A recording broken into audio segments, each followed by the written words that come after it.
Hello dear students, welcome back to ISKC English. Okay dear students, നമ്മൾ ഇന്ന് discuss ചെയ്യുന്നത് historical tourism എന്ന പേപ്പറിലെ രണ്ടാമത്തെ ബ്ലോക്കാണ് നമ്മൾ ഇന്ന് സ്റ്റാർട്ട് ചെയ്യുന്നത്. അപ്പോൾ നോക്കൂ, നമ്മൾ രണ്ടാമത്തെ ബ്ലോക്കിൽ നമ്മൾ ഇന്ന് ഡിസ്കസ് ചെയ്യുന്നത് ഫസ്റ്റ് യൂണിറ്റ് ആണ്. അപ്പോൾ എന്താണ് ഫസ്റ്റ് യൂണിറ്റ്? യൂണിറ്റിന്റെ പേര് നോക്കൂ, significance of travelogues in the reconstruction of history. അതായത് ചരിത്രത്തെ പുനർനിർമ്മിക്കുന്നതിൽ ട്രാവലോഗിന്റെ പ്രാധാന്യം എന്നുള്ളതാണ്. ചരിത്രത്തെ പുനർസൃഷ്ടിക്കുന്നതിൽ അല്ലെങ്കിൽ പുനർനിർമ്മിക്കുന്നതിൽ ട്രാവലോഗ്സിന്റെ പ്രാധാന്യം, സിഗ്നിഫിക്കൻസ്. അപ്പൊ ചരിത്രത്തെ റീകൺസ്ട്രക്ട് ചെയ്യുന്നതിൽ ട്രാവലോഗ്സിന് എന്ത് പ്രാധാന്യമാണ് ഉള്ളത്? അപ്പൊ നമ്മൾ ഫസ്റ്റ് ടോപ്പിക്ക് വരുന്നത് ഈ ഒരു യൂണിറ്റിൽ ഒന്നാമത്തെ ടോപ്പിക്ക് ട്രാവൽസ് ആൻഡ് ട്രാവലോഗ്സ് എന്നുള്ളതാണ്. ഒന്നാമത്തെ ടോപ്പിക്ക് ട്രാവൽസ് ആൻഡ് ട്രാവലോഗ്സ്. ഇനി A travelogue is an account of an individuals experiences of travelling. ഒരു വ്യക്തിയുടെ യാത്രാ അനുഭവങ്ങളുടെ വിവരണമാണ് ട്രാവലോഗ്. അപ്പൊ ട്രാവലോഗ് എന്ന് വെച്ച് കഴിഞ്ഞാൽ is an account of an individuals experiences of travelling. അപ്പൊ ഒരു വ്യക്തിയുടെ യാത്രയുമായി ബന്ധപ്പെട്ട അക്കൗണ്ട് എന്ന് വെച്ച് കഴിഞ്ഞാല് നരേഷൻ എന്ന വിവരണം. അപ്പൊ യാത്രയുമായി ബന്ധപ്പെട്ട അനുഭവങ്ങളുടെ വിവരണം, ആ വിവരണമാണ് travelogue. The word travelogue comes from two words. രണ്ട് വാക്കുകളിൽ നിന്നാണ് ട്രാവലോഗ് എന്ന് പറയുന്ന വാക്ക് വന്നിട്ടുള്ളത്. ഏതൊക്കെയാണ് രണ്ട് വാക്കുകൾ? Travel and monologue. അവ ട്രാവൽ എന്ന വാക്കിൽ നിന്നും അതുപോലെ മോണോലോഗ് എന്ന വാക്ക്, ഈ രണ്ട് വാക്കുകളിൽ നിന്നുമാണ് ട്രാവലോഗ് ഉണ്ടായിട്ടുള്ളത്. In its basic form, a travelogue is a spoken or written account of an individual's experiences in traveling which has occurred in the past. ഇനി അടിസ്ഥാനപരമായിട്ട് ബേസിക്കലി ട്രാവലോഗ് എന്ന് പറഞ്ഞു കഴിഞ്ഞാൽ എന്താണ്? ബേസിക്കലി അല്ലെങ്കിൽ അടിസ്ഥാനപരമായ രീതിയിൽ പറയുകയാണെങ്കിൽ എന്താണ് travelogue? A travelogue is a spoken or written account of an individual's experience in traveling. ഒരു വ്യക്തിയുടെ യാത്രയുമായി ബന്ധപ്പെട്ട അനുഭവങ്ങളുടെ റിട്ടൺ ഓർ സ്പോക്കൺ അക്കൗണ്ട്. ഒന്നുകിൽ ആ വ്യക്തി പറയുന്നതോ അല്ലെങ്കിൽ ആ വ്യക്തി എഴുതിയിട്ടുള്ളതോ ആയിട്ടുള്ള വിവരണം. ആ വ്യക്തിയുടെ യാത്രയുമായി ബന്ധപ്പെട്ട അനുഭവങ്ങളുടെ അതേ വ്യക്തി പറയുന്നതോ അല്ലെങ്കിൽ എഴുതിയിട്ടുള്ളതോ ആയിട്ടുള്ള അക്കൗണ്ട്, വിവരണം. യാത്ര എന്ന് പറയുമ്പോൾ which has occurred in the past, പാസ്റ്റിൽ സംഭവിച്ച, അതായത് ആ വ്യക്തി മുൻപ് പോയിട്ടുള്ള, മുൻപ് എന്ന് പറയുമ്പോൾ ഈ പറയുന്നതിൻ്റെ മുൻപ്, ഈ യാത്രാ വിവരണം എഴുതുകയോ പറയുകയോ ചെയ്യുന്നതിന് മുൻപ് ആ വ്യക്തി പോയിട്ടുള്ള യാത്രാ അനുഭവങ്ങളുടെ റിട്ടൺ ഓർ സ്പോക്കൺ അക്കൗണ്ട്, അതായത് പറയുന്നതോ എഴുതിയിട്ടുള്ളതോ ആയിട്ടുള്ള വിവരണം. അതാണ് ട്രാവലോഗ് എന്ന് പറയുമ്പോൾ. ഇനി travelogues aim to bring the true account of one's journey. ട്രാവലോഗിന്റെ ലക്ഷ്യം എന്ന് പറയുന്നത് ഒരു വ്യക്തിയുടെ യാത്രാ അനുഭവങ്ങളുടെ വിവരണത്തെ കൊണ്ടുവരിക എന്നുള്ളതാണ്. Aim to bring true account of one's journey, ഒരാളുടെ യാത്രയുടെ ശരിയായ വിവരണം, ട്രൂ അക്കൗണ്ട്. അതിൽ എന്തൊക്കെ വേണം?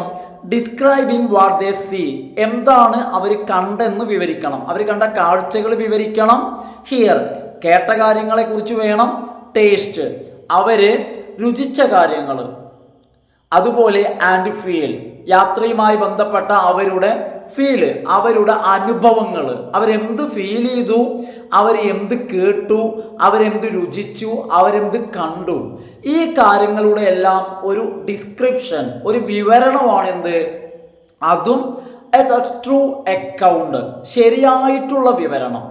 ട്രാവലറുടെ true account of one's journey എന്തെല്ലാം കാര്യങ്ങൾ വേണം? Describing what they see, hear, taste and feel. അപ്പോൾ ഇതിൽ നിന്നും നമുക്കൊരു കാര്യം പറയാം. അപ്പോൾ ഇത്തരത്തിലുള്ളൊരു യാത്രാ വിവരണം എന്ന് പറയുമ്പോൾ one cannot ignore their thoughts, reflections and feelings about their travel experience. അപ്പോൾ ഒരു വ്യക്തി ഒരു ട്രാവലോഗ് എഴുതുമ്പോൾ ആ യാത്രയുമായി ബന്ധപ്പെട്ട അവരുടെ ഫീലിങ്സ്, അവരുടെ റിഫ്ലക്ഷൻസ്, അവരുടെ തോട്ട്സിനെയൊന്നും ഇഗ്നോർ ചെയ്യാൻ, അവഗണിക്കാൻ പറ്റില്ല. അപ്പോൾ ഇത്തരത്തിലുള്ള യാത്രാ വിവരണം എന്ന് പറയുമ്പോൾ ആ യാത്രാ അനുഭവവുമായി ബന്ധപ്പെട്ട അവരുടെ ഫീലിങ്സ്, അതുപോലെ തന്നെ അവരുടെ തോട്ട്സ്, റിഫ്ലക്ഷൻസ്, അവരുടെ ചിന്തകൾ, അനുഭവങ്ങൾ, അവരുടെ കാഴ്ചപ്പാടുകളൊക്കെ ആ യാത്രയുമായി ബന്ധപ്പെട്ട് അവർക്ക് എന്തെല്ലാമാണോ അനുഭവങ്ങൾ, അവരുടെ ചിന്തകൾ, അവരുടെ തോന്നലുകൾ, ഇതെല്ലാം ആ ട്രാവലോഗിൻ്റെ ഭാഗമാണ്. ഇതിനെ ഒന്നും ഒഴിവാക്കാൻ പറ്റില്ല. അപ്പം അതുകൊണ്ട് travelogues contain descriptions of the travellers inner world as well. ഇതിൽ നിന്നും നമുക്ക് പറയാൻ പറ്റും ട്രാവലോഗില് ട്രാവലറുടെ ഇന്നർ വേൾഡ്, ട്രാവലറുടെ ഇന്നർ വേൾഡ് ഡിസ്ക്രിപ്ഷൻസ് എന്ന് വെച്ച് കഴിഞ്ഞാൽ ആ യാത്രയുമായി ബന്ധപ്പെട്ട് ആ യാത്രക്കാരൻ്റെ അനുഭവങ്ങൾ, അയാളുടെ ചിന്തകൾ, അയാളുടെ എക്സ്പീരിയൻസസ് എല്ലാം അതിൽ അടങ്ങിയിരിക്കും. ഇതിനെയാണ് നമ്മൾ ട്രാവലേഴ്സ് ഇന്നർ വേൾഡ് എന്ന് പറയാം. ആ യാത്രയെക്കുറിച്ച്, ആ യാത്രയിൽ കണ്ട കാര്യങ്ങളെക്കുറിച്ച് ആ ഒരു യാത്രികന് എന്ത് തോന്നുന്നു, അയാളുടെ എക്സ്പീരിയൻസ്, അയാളുടെ ഫീല്, ഇതിനെയാണ് നമ്മൾ ട്രാവലറുടെ ഇന്നർ വേൾഡ് എന്ന് പറയാം. അപ്പോൾ ഒരു യാത്രക്കാരൻ്റെതായിട്ടുള്ള ചിന്തകളും അനുഭവങ്ങളും കാഴ്ചപ്പാടുകളും ആ ഒരു യാത്രാ വിവരണത്തിൽ പ്രതിഫലിക്കും, അല്ലെങ്കിൽ അതിൽ കാണും. എക്സാമ്പിൾസ് പറയുകയാണെങ്കിൽ, അല്ലെങ്കിൽ ചില കാര്യങ്ങൾ പറയുകയാണെങ്കിൽ, അപ്പോൾ ഇത്തരത്തിലുള്ള വിവരണങ്ങൾ, അതായത് ട്രാവലറുടെ ഇന്നർ വേൾഡ് എവിടെ കാണാൻ പറ്റും? ട്രാവലറുടെ ഇന്നർ വേൾഡ് ഡിസ്ക്രിപ്ഷൻസ് നമുക്ക് എവിടെ കാണാം? Travel accounts of Ibn Battuta. Ibn ബത്തൂത്തയുടെ യാത്രാ വിവരണങ്ങൾ ഉണ്ടോ? Travel accounts of Ibn Battuta, Al Biruni and Xuanzang. അപ്പോൾ ഹ്യുവാൻസാങ്ങിൻ്റെയും അതുപോലെ തന്നെ അൽ ബറൂണി, ഇബ്നു ബത്തൂത്ത, ഇവരുടെയൊക്കെ യാത്രാ വിവരണങ്ങൾ ബിലോങ് ടു ദിസ് കാറ്റഗറി. ഇത്തരത്തിലുള്ള ഒരു വിഭാഗത്തിൽ, ഈ കാറ്റഗറിയിൽ പെടുന്നതാണ്. ഈ വിഭാഗം എന്ന് വെച്ച് കഴിഞ്ഞാൽ ട്രാവലറുടെ ഇന്നർ വേൾഡ് ഡിസ്ക്രിപ്ഷൻസ്, അതായത് ട്രാവലറുടെ ഉള്ളിലെ ചിന്തകൾ, അയാളുടെ ഫീലിങ്സ്, അയാളുടെ തോട്ട്സ്, അയാളുടെ എക്സ്പീരിയൻസസ്, ഇതെല്ലാം ഇവരുടെയൊക്കെ, ഇപ്പോൾ ഹ്യുവാൻസാങ് ആണെങ്കിലും ഇബ്നു ബത്തൂത്ത ആണെങ്കിലും അൽ ബറൂണി ആണെങ്കിലും ഒക്കെ അവർ സന്ദർശിക്കുന്ന സ്ഥലങ്ങൾ, അവിടുത്തെ ആളുകൾ, അവിടെ എക്സ്പീരിയൻസ് ചെയ്യുന്ന കാര്യങ്ങൾ, അവയെക്കുറിച്ചെല്ലാം അവരുടേതായിട്ടുള്ള വെളിപ്പെടുത്തലുകൾ, അവർ മനസ്സിലാക്കിയ കാര്യങ്ങൾ ആ യാത്രാ വിവരണങ്ങളിൽ ഉണ്ടായിരിക്കും. ഇനി ഇൻ റീസെന്റ് ടൈംസ്, ഈ ഒരു കാലഘട്ടത്തിലായിട്ട്, ഇപ്പോൾ ഈ ഒരു 2020 മുതൽ ഇപ്പോൾ ഈ 2025 വരെയുള്ള, അപ്പോൾ നമ്മളുടെ ഈ ഒരു പ്രസന്റ് കാലഘട്ടത്തിലായിട്ട്, ഈ ഒരു സമയങ്ങളിലായിട്ട് നമുക്ക് travelogues are available in online or digital forms. മുൻപൊക്കെ നമുക്കറിയാം, അതായത് കാര്യമായിട്ട് ട്രാവലോഗുകൾ റിട്ടൺ ഫോമിലാണ്, അതായത് പുസ്തകങ്ങളുടെ രൂപത്തിൽ. എന്നാൽ ഇപ്പോൾ അങ്ങനെയല്ല, നമുക്ക് ട്രാവലോഗുകൾ ഓൺലൈൻ അല്ലെങ്കിൽ ഡിജിറ്റൽ ഫോമിൽ അവൈലബിൾ ആണ്. ഇത്തരത്തിൽ ഡിജിറ്റൽ ഫോമിൽ അവൈലബിൾ ആയിട്ടുള്ള സച്ച് അക്കൗണ്ട്സ്, ഇത്തരം വിവരണങ്ങളെ, ഇത്തരം നറേറ്റീവ്സിനെ ആർ കോൾഡ്, എന്താ വിളിക്കുന്നത്? Travel blogs. എന്താ വിളിക്കുന്നത്? ട്രാവൽ ബ്ലോഗ്സ് എന്നാണ് വിളിക്കുക ഇത്തരത്തിലുള്ള ട്രാവലോഗുകളെ. അപ്പോൾ online or digital travelogues, online or digital ഫോമിലുള്ള ട്രാവലോഗുകളാണ് എന്തറിയപ്പെടുന്നത്? Travel blogs. However, not all travel blogs can be considered travelogues. എന്നാൽ എല്ലാ ട്രാവൽ ബ്ലോഗുകളെയും നമുക്ക് ട്രാവലോഗ്സ് എന്ന് വിളിക്കാൻ പറ്റില്ല. എന്താ അതിൻ്റെ കാരണം? കാരണം some authors are less concerned about describing their journey with meticulous precision. എന്നാൽ പല ഓതേഴ്സും അവർ ട്രാവൽ ബ്ലോഗ് ചെയ്യുമ്പോൾ അവരുടെ വിവരണങ്ങൾ വളരെയധികം കൃത്യതയോട് കൂടിയിട്ട്, കാരണം വളരെയധികം ആക്യുറേറ്റ് ആയിട്ട്, വളരെയധികം സത്യസന്ധമായിട്ട് പലപ്പോഴും ചെയ്യുന്നില്ല. അപ്പം അതുകൊണ്ട് തന്നെ പല ട്രാവൽ ബ്ലോഗ്സിനെയും നമുക്ക് ട്രാവലോഗ് എന്ന് വിളിക്കാൻ പറ്റില്ല. അപ്പം അതിൻ്റെ കാരണം പറഞ്ഞത് പല ട്രാവൽ ബ്ലോഗുകളിലും പ്രിസിഷൻ, കൃത്യത, ആക്യുറസി കുറവാണ്. ഇനി travelogues are published in book forms as well. ട്രാവലോഗ്സിൻ്റെ പുസ്തകങ്ങളും നമുക്ക് കിട്ടാം. ട്രാവലോഗുകൾ പുസ്തക രൂപത്തിൽ പബ്ലിഷ് ചെയ്യുന്നുണ്ട്. ചില എക്സാമ്പിൾസ്, അതായത് പുസ്തക രൂപത്തിലുള്ള ട്രാവലോഗുകൾ അല്ലെങ്കിൽ ട്രാവലോഗ്സിൻ്റെ പബ്ലിഷ് ചെയ്തിട്ടുള്ള പുസ്തകങ്ങൾ. എക്സാമ്പിൾ പറയുകയാണെങ്കിൽ മാർക്ക് ട്വെയിൻ്റെ ദ ഇന്നസെൻറ്റ് അബ്രോഡ് എന്നുള്ളത്, ദ ഇന്നസെൻസ് അബ്രോഡ്. അതുപോലെ an area of darkness by VS Naipaul. VS നായ്പോളിൻ്റെ ആൻ ഏരിയ ഓഫ് ഡാർക്ക്നെസ്. അടുത്തതായിട്ട് ദീൻ മുഹമ്മദിൻ്റെ Dean Muhammad travels. Last one William ഡാൽ റിംബിൾസിൻ്റെ city djinns a year in Delhi എന്നുള്ളത്. ഇതൊക്കെ പുസ്തക രൂപത്തിൽ ഉള്ള ട്രാവലോഗ്സിൻ്റെ പുസ്തക രൂപത്തിലുള്ള പബ്ലിഷ് ചെയ്തിട്ടുള്ളവയാണ്. ഇനി അപ്പോൾ നമ്മൾ പറഞ്ഞത് ചരിത്രത്തെ റീകൺസ്ട്രക്റ്റ് ചെയ്യുന്നതിൽ, ഹിസ്റ്ററിയെ റീകൺസ്ട്രക്റ്റ് ചെയ്യുന്നതിൽ ട്രാവലോഗുകളുടെ പ്രാധാന്യമാണ്. അതായത് നമുക്കറിയാം, നമ്മൾ ഇബ്നു ബത്തൂത്തയുടെ അല്ലെങ്കിൽ അൽ ബറൂണിയുടെയൊക്കെ യാത്രാ വിവരണങ്ങളിലൂടെ നമ്മൾ ചരിത്രത്തെ മനസ്സിലാക്കുന്നുണ്ട്. കാരണം ഇവരുടെയൊക്കെ യാത്രാ വിവരണങ്ങൾ അത്രയും പഴക്കമുള്ളതാണ്. അപ്പോൾ നമ്മൾ സത്യസന്ധമായിട്ട് ഇത്തരത്തിലുള്ള ട്രാവലോഗ്സിൽ നിന്നും ചരിത്രത്തെ നമ്മൾ റീകൺസ്ട്രക്റ്റ് ചെയ്യുമ്പോൾ അത് എത്രമാത്രം ശരിയായിരിക്കും എന്നുള്ളതാണ്. നമുക്ക് പൂർണ്ണമായിട്ടും അത് വിശ്വസിക്കാൻ കഴിയുമോ, എന്തെങ്കിലുമൊക്കെ അതിൽ പ്രശ്നങ്ങൾ ഉണ്ടാവോ എന്നുള്ളതാണ്. നോക്കൂ, however we cannot consider travelogues as the most authentic form of historical data. അതായത് വളരെയധികം ആധികാരികമായിട്ടുള്ള സത്യസന്ധമായ തരത്തിലുള്ള ഒരു ചരിത്രരേഖയായിട്ട് ട്രാവലോഗ്സിനെ നമുക്ക് കണക്കാക്കാൻ കഴിയില്ല.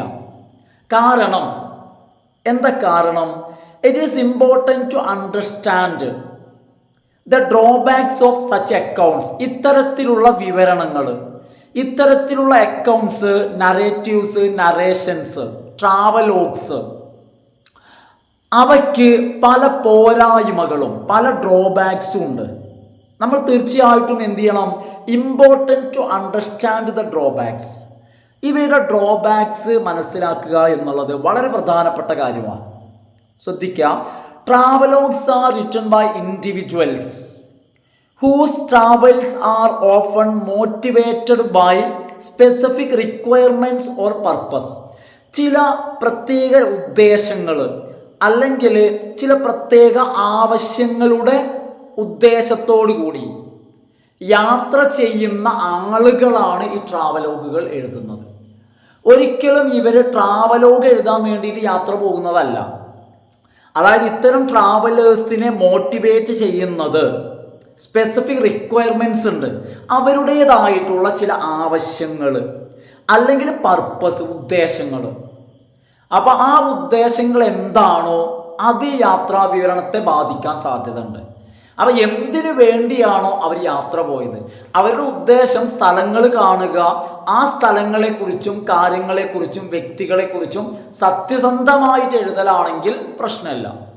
പക്ഷേ മിക്കവാറും ഇത്തരം ട്രാവലേഴ്സിൽ പലരുടെയും യാത്രയുടെ മോട്ടിവേഷൻ എന്ന് പറയുന്നത്, അവരുടെ പ്രചോദനം എന്ന് പറയുന്നത് സ്പെസിഫിക് റിക്വയർമെൻറ്റ്സ് ഓർ പർപ്പസ്. അവർക്ക് അവരുടേതായിട്ടുള്ള ആവശ്യങ്ങളുണ്ടായിരിക്കും, അവർക്ക് അവരുടെ റിക്വയർമെൻറ്റ്സ് ഉണ്ട്. അത് കിട്ടുന്നതിന് വേണ്ടി എന്തിനാണോ അല്ലെ എന്ത് ലക്ഷ്യമാണോ ആ ലക്ഷ്യം ഒരു പക്ഷേ ഈ യാത്രാ വിവരണത്തെ സ്വാധീനിക്കാം. Foreign travellers who visit India India സന്ദർശിച്ച വിദേശ യാത്രക്കാർ, വിദേശ സഞ്ചാരികൾ, അതും ഫ്രം വേരിയസ് കൺട്രീസ്, വ്യത്യസ്ത രാജ്യങ്ങളിൽ നിന്നും, and perspective or political motifs of these countries, ഏത് രാജ്യങ്ങളിൽ നിന്നാണോ അവർ വരുന്നതെങ്കിൽ അവരുടെ പേഴ്സ്പെക്റ്റീവ്സ്, അവരുടെ ചിന്തകൾ, അതുപോലെ തന്നെ അവരുടെ രാഷ്ട്രീയമായിട്ടുള്ള അവരുടെ ലക്ഷ്യങ്ങൾ could influence the travellers writing, ആ യാത്രക്കാരുടെ എഴുത്തിനെ സ്വാധീനിക്കും. അപ്പോൾ വിദേശത്ത് നിന്നും ഇന്ത്യയിലേക്ക് വരുന്ന ആളുകൾ, അവരുടെ ഉദ്ദേശം കച്ചവടമാണോ, അതല്ല രാഷ്ട്രീയമായിട്ടുള്ള കാര്യങ്ങളാണോ, അതല്ല മതപരമായിട്ടുള്ള കാര്യങ്ങളാണോ, എത്തരത്തിലുള്ള ഉദ്ദേശങ്ങളാണ്, അവരുടെ പൊളിറ്റിക്കൽ മോട്ടീവ്സ് അല്ലെങ്കിൽ വരുന്ന ആളുകളുടെ പേഴ്സ്പെക്റ്റീവ്സ്, അവരുടെ ധാരണകൾ, കാരണം എന്തിനു വേണ്ടിയാണോ അത്തരത്തിലുള്ള അവരുടെ ചിന്തകൾ, പേഴ്സ്പെക്റ്റീവ്സ്, പൊളിറ്റിക്കൽ മോട്ടീവ്സ്, രാഷ്ട്രീയപരമായിട്ടുള്ള പ്രേരണകൾ അവരുടെ റൈറ്റിങ്ങിനെ സ്വാധീനിക്കാം. അപ്പൊ അതിനനുസരിച്ച് ആ വരുന്ന വ്യക്തി ആരാണോ, അയാൾ എവിടുന്ന് വരുന്നുവോ, എന്ത് ചിന്തയുമായിട്ടാണ് ഒരു രാജ്യത്തേക്ക് അയാൾ വരുന്നത്, അയാൾക്ക് രാഷ്ട്രീയമായിട്ട് മറ്റു വല്ല ഉദ്ദേശങ്ങളുണ്ടോ, താല്പര്യങ്ങളുണ്ടോ ഉണ്ടെങ്കിൽ അത് അയാളുടെ റൈറ്റിങ്ങിനെ സ്വാധീനിക്കും. അതുപോലെ biases towards the culture of the country being visited, അതായത് ആ വ്യക്തികൾ സന്ദർശിക്കപ്പെടുന്ന രാജ്യം, അതായത് അവർ ഇന്ത്യയിലേക്ക് വരികയാണെങ്കിൽ, സന്ദർശിക്കപ്പെടുന്ന രാജ്യം എന്ന് പറഞ്ഞാൽ വിദേശത്ത് നിന്നും ആളുകൾ വരുമ്പോൾ കൺട്രി ബീങ് വിസിറ്റഡ് എന്ന് പറയുമ്പോൾ ഇന്ത്യയാണ്, ഇന്ത്യയിലേക്ക് വരുമ്പോൾ. അപ്പൊ ഇന്ത്യയിലെ സംസ്കാരത്തെക്കുറിച്ചുള്ള അവരുടെ ബയസസ്, അവരുടെ മുൻധാരണകൾ, അവർ ധാരണ വെച്ചൊരാൾ ഇങ്ങോട്ട് വരികയാണെന്ന് വെക്കാം. അത്തരത്തിൽ വരുന്ന യാത്രികനാണെങ്കിൽ ആ ബയസസ്, ആ ധാരണകൾ എന്തു ചെയ്യും, may also affect the accuracy of the observations, കാരണം അവരുടെ നിരീക്ഷണങ്ങളുടെ കൃത്യതയെ സ്വാധീനിക്കും. സ്വാഭാവികമായിട്ടും ഇവ എന്നെ കുറിച്ച് ഒരു ധാരണയുമായിട്ട് ഒരാൾ എൻ്റെ അടുത്ത് വരികയാണ്, അങ്ങനെയാണെങ്കിൽ അയാൾ എന്നെ നോക്കി മനസ്സിലാക്കുമ്പോൾ അയാൾ ഒബ്സർവേഷനെ എന്ത് ധാരണയുമായിട്ടാണോ അയാൾ വന്നതെങ്കിൽ അതിനനുസരിച്ചിട്ടായിരിക്കും അയാൾ ഒബ്സർവേഷന്റെ ഒരു പൂർത്തീകരണം. ഇപ്പൊ അയാൾ വരുമ്പോഴേ ആൾറെഡി അയാളെ മനസ്സിലുണ്ട് ഞാനൊരു മോശപ്പെട്ടവനാണെന്നുണ്ടെങ്കിൽ അയാൾ വന്ന് എന്നെ ഒബ്സർവ് ചെയ്യുന്നതിൽ മോശപ്പെട്ടതൊന്നും കണ്ടില്ല എന്ന് വെക്കാം. എന്നാൽ പോലും അയാൾ കണ്ടെത്തുന്ന കാര്യങ്ങളിൽ എന്തെങ്കിലും അയാൾ മോശപ്പെട്ടതായിട്ട് അയാൾ കണ്ടെത്തും. എന്തുകൊണ്ട്? ഓൾറെഡി അയാളെ മനസ്സിൽ അത്തരം ഒരു ധാരണ ഉണ്ട്, എന്ത്, ഞാനൊരു മോശപ്പെട്ടവനാണെന്ന്. അപ്പൊ അതുപോലെ ഒരു രാജ്യത്തേക്ക് വരുന്ന ട്രാവലർ, ആ ട്രാവലറുടെ ആ രാജ്യത്തെ സംബന്ധിച്ചിട്ടുള്ള ബയസസ്, മുൻധാരണ, ബയസസ് മീൻസ് മുൻധാരണ, അതായത് പ്രിജുഡിസം, മുൻവിധികൾ, അപ്പൊ ഇത്തരത്തിലുള്ള കാര്യങ്ങൾ, കാരണം അയാളുടെ മനസ്സിലുള്ള പ്രേരണകൾ, ചിന്തകൾ അയാളുടെ റൈറ്റിങ്ങിനെ ബാധിക്കാം. Travellers may exaggerate and provide flawed information about these experiences. ഇനി ചില യാത്രക്കാര് ഇത്തരത്തിൽ അവരുടെ എക്സ്പീരിയൻസസിനെ കുറിച്ച് എഴുതുമ്പോൾ യാത്രക്കാർ ചിലരെന്ത് ചെയ്യും, അവരുടെ ഒരു രസത്തിന് വേണ്ടിയിട്ട് അവർ എക്സാജുറേറ്റ് ചെയ്യും. അതായത് അവരുടെ അനുഭവങ്ങളെ എക്സാജുറേറ്റ് ചെയ്യാന്ന് വെച്ച് കഴിഞ്ഞാൽ പൊലിപ്പിച്ച് കാണിക്കാം, കുറച്ച് കൂട്ടുക, ഉള്ളതിൻ്റെ കൂടെ കൂട്ടുകയോ അല്ലെങ്കിൽ പ്രൊവൈഡ് ഫ്ലോഡ് ഇൻഫോർമേഷൻ, തെറ്റായിട്ടുള്ള ഇൻഫോർമേഷൻ നൽകുക, തെറ്റായിട്ടുള്ള ഇൻഫോർമേഷൻ, തെറ്റായ അറിവ്. കാരണം അവരുടെ എന്തെങ്കിലും അവരുടെ വ്യക്തിപരമായ താല്പര്യങ്ങൾക്ക് വേണ്ടിയിട്ടാവാം അവരെന്ത് ചെയ്യും, എക്സാജുറേറ്റ് ചെയ്യും. ഓ, ആ ഒരു സമയത്ത് അവിടെ അങ്ങനെയായിരുന്നു, അവിടുത്തെ ആളുകൾ അങ്ങനെയാണ് എന്നെ സ്വീകരിച്ചത്, അല്ലെങ്കിൽ എന്നോട് അങ്ങനെ പെരുമാറി, ഇത്തരത്തിൽ എന്ത് ചെയ്യുക, എക്സാജുറേറ്റ് ചെയ്യുക, ഉള്ളത് വർദ്ധിപ്പിച്ച് കാണിക്കുകയോ അല്ലെങ്കിൽ തെറ്റായിട്ടുള്ള വിവരങ്ങൾ നൽകുകയോ ചെയ്യാം. അപ്പൊ ഇത്തരത്തിലുള്ള പോരായ്മകൾ, ഈ പറഞ്ഞതൊക്കെ സംഭവിക്കാവുന്ന ഡ്രോബാക്സ് ആണ്. അതായത് ഇത്തരത്തിലുള്ള പോരായ്മകളൊക്കെ ഒരു ട്രാവലോഗിനെ സംബന്ധിച്ചിടത്തോളം വരാം, നിർബന്ധമായിട്ടല്ല, സംഭവിക്കാം. അതുകൊണ്ട് തന്നെ നമ്മൾ ഒരു യാത്രാ വിവരണത്തെ സമീപിക്കുമ്പോൾ കൺസിഡറിങ് ദീസ് ഡ്രോബാക്സ്, ഇത്തരത്തിലുള്ള ഡ്രോബാക്സിനെ നമ്മൾ പരിഗണിക്കണം, സാധ്യത ഉണ്ടാവാം. അതുകൊണ്ട് ഒരൊറ്റ യാത്രാ വിവരണം വായിച്ചതിൻ്റെ അടിസ്ഥാനത്തിൽ ചരിത്രപരമായ കാര്യങ്ങളിൽ നമ്മൾ തീരുമാനമെടുക്കാനോ അത് അങ്ങനെയാണ്, അല്ലെങ്കിൽ അൽബറൂണി പറഞ്ഞിട്ടുണ്ട്, അല്ലെങ്കിൽ ഇബ്നു ബത്തൂത്ത പറഞ്ഞിട്ടുണ്ട്, പിന്നെ ഹുവാൻസാങ്ങിന്റെ യാത്രാ വിവരണങ്ങളിൽ പറഞ്ഞിട്ടുണ്ട്. കാരണം ഒരെണ്ണത്തിനെ മാത്രം ഡിപ്പെൻഡ് ചെയ്തിട്ട് അങ്ങനെ പറയാൻ പറ്റില്ല. കാരണം മിസ്റ്റേക്സ് വരാം, എക്സാജറേഷൻ വരാം, അതുപോലെ തന്നെ ഫ്ലോഡ് ആയിട്ടുള്ള ഇൻഫോർമേഷൻ ഉണ്ടാവാം. അപ്പൊ അതുകൊണ്ട് എപ്പോഴും ഈ ഡ്രോബാക്സ് ഉണ്ടാകാം. അത് പരിഗണിച്ചുകൊണ്ട് തന്നെ മൾട്ടിപ്പിൾ ട്രാവലോഗ്സ്, നമ്മൾ ഒന്നിൽ കൂടുതൽ എന്ത് ചെയ്യണം, യാത്രാ വിവരണങ്ങളെ നമ്മൾ എന്ത് ചെയ്യണം, ഡിപ്പെൻഡ് ചെയ്യണം. Considering these drawbacks, multiple travelogues and other contemporary sources, ഒന്നിലധികം ട്രാവലോഗുകളോ അല്ലെങ്കിൽ ട്രാവലോഗ് പോലുള്ള മറ്റു സമകാലിക സ്രോതസ്സുകളെയോ should be consulted to reconstruct the past accurately. നമ്മളുടെ പാസ്റ്റിനെ, നമ്മളുടെ കഴിഞ്ഞകാല ചരിത്രത്തെ കൃത്യമായിട്ട് റീകൺസ്ട്രക്ട് ചെയ്യണമെങ്കിൽ, നമ്മുടെ ഭാഗത്ത് മിസ്റ്റേക്ക് വരാതിരിക്കണമെങ്കിൽ നമ്മൾ കേവലം ആരുടെങ്കിലും ഒരു യാത്രാ വിവരണത്തിന്റെ അടിസ്ഥാനത്തിൽ നമ്മൾ കഴിഞ്ഞ കാലത്തെക്കുറിച്ചൊന്നും പറയാതിരിക്കാം. നമ്മൾ ഒന്നിൽ കൂടുതൽ യാത്രാ വിവരണങ്ങളെയോ അതല്ലെങ്കിൽ കണ്ടംപററി ആയിട്ടുള്ള സമകാലികമായിട്ടുള്ള അത്തരം സോഴ്സുകളെയോ നമ്മൾ ഡിപ്പെൻഡ് ചെയ്യാം. എന്നാൽ നമുക്ക് മിസ്റ്റേക്ക് പറ്റി എന്ന് പറയേണ്ട സാഹചര്യം ഉണ്ടാവില്ല. This approach will help.